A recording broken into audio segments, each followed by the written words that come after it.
हफ्तों तक पटना से लेकर दिल्ली तक चले बिहार के सियासी ड्रामे का पटाक्षेप हो चुका है और उसी पटाक्षेप के साथ साथ एनडीए की सरकार का बिहार में गठन हो गया है। आपको बताएं कि अभी जो मंत्रियों की सूची आई है उन मंत्रियों को विभाग आवंटित तो कर दिए गए हैं, लेकिन एक एक्सपेंशन की बात भी छन कर सामने आ रही है। आपको बताएं कि एनडीए की तरफ से घटक दलों में से एक जीतन राम मांझी ने साफ तौर पर यह कहा कि उन्हें शायद उतनी ज़्यादा तवज्जो नहीं दी गई जितनी की दी जानी चाहिए थी। हालांकि इसके अलावा अगर आप देखें तो एनडीए का कुनबा अपने नंबर्स को लेकर काफ़ी आश्वस्त दिख रहा है। इस सब के बीच विपक्ष की बात करें तो कांग्रेस ने अपने विधायकों को साफ तौर पर पटना से हैदराबाद रवाना कर दिया गया है और जो सूचना वहां से छनकर सामने आ रही है वो ये है कि ये विधायक तभी लौटेंगे जब बिहार विधानमंडल में फ्लोर टेस्ट होना होगा। आपको बताएं कि बिहार में उठापटक के बाद अब अपना कुनबा बिखरने से बचाना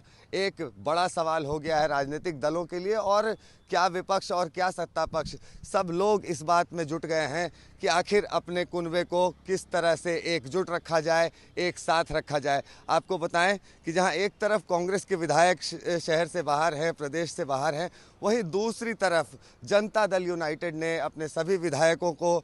पटना आने के लिए कह दिया है। आपको बताएं कि यहाँ पर एक चाय पार्टी आयोजित की जा सकती है और इस सब के बीच ये भी खबर छन के आ रही है कि विश्वास मत के लिए एक व्हिप जारी कर देगा जदयू, ताकि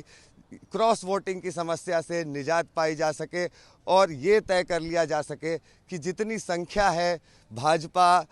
जदयू और एनडीए के बाकी घटकों की वो इंटैक्ट रह पाए और वो साफ तौर पर एकजुट होकर मतदान कर सके, जिसके बाद सरकार यहाँ पर आश्वस्त हो सकती है अपने विश्वास मत को पास करने को लेकर। लेकिन इन सब के बीच आपको ये भी बताएं कि जो दूसरा सबसे बड़ा दल है बिहार विधानमंडल का वो है भाजपा, और भाजपा में भी एक प्रशिक्षण शिविर आयोजित किए जाने की बात सामने आ रही है। हालांकि पार्टी सूत्रों की बताएं तो उनका साफ तौर पर कहना है कि ये प्रशिक्षण शिविर जो है वो पहले से ही प्लान किया गया था, पहले से ही आयोजित था, जहां सब नेता जाएंगे और ये बोधगया में ऐसा कुछ होना है। हालांकि फिर बड़ी बात ये सामने आ रही है कि जब सारी तैयारियां हो चुकी हैं और सब कुछ ठीक है तो आखिर भाजपा को अपने विधायक बाहर ले जाने की ज़रूरत क्यों आन पड़ी। तो आप जैसा कि देख सकते हैं और इस बात को साफ तौर पर समझ सकते हैं कि बिहार विधानमंडल में तीनों सबसे बड़ी पार्टियां, जहां एक तरफ राजद खेला होने की बात कर रही है और